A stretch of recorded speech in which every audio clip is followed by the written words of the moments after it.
Så ja, nu er vi uden for de der tunneler der. Og nu er vi gået op på sådan selve bjerget, hvor vi skal lede efter æbler. Og når man taler om sol,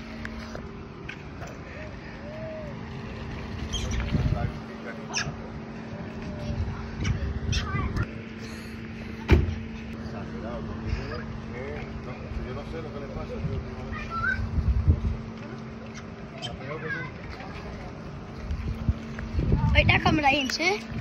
Så er de 3. Ej, så får den med. Så der stod nede på skiltet ved starten, at hvis du ikke må give aberne mad, fordi så bliver de aggressive. Og så er der en abe til.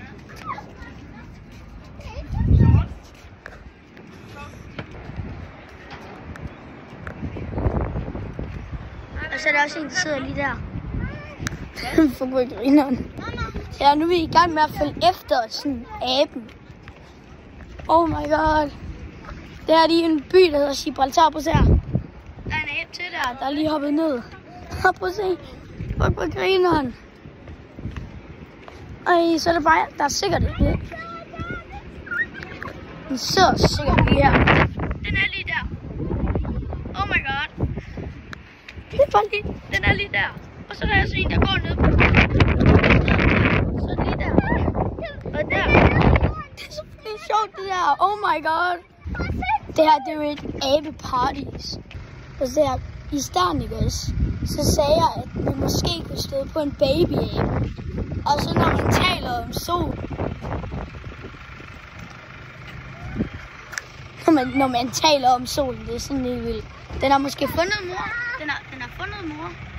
I hvert fald, den har fundet mor. Måske far.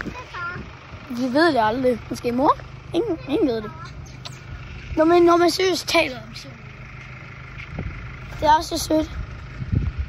Så går den lige hen og stjæler sin mors mad. Og nu er den sur. Nu er den der sur. Og der kommer en til derhen. Ej, der kommer en mere. Hold da op. Oh my god. Oh my god. Der er 3 derhen, en baby og en... Oh my god. Okay, moren beskytter bare. Nå, det var det for part 2.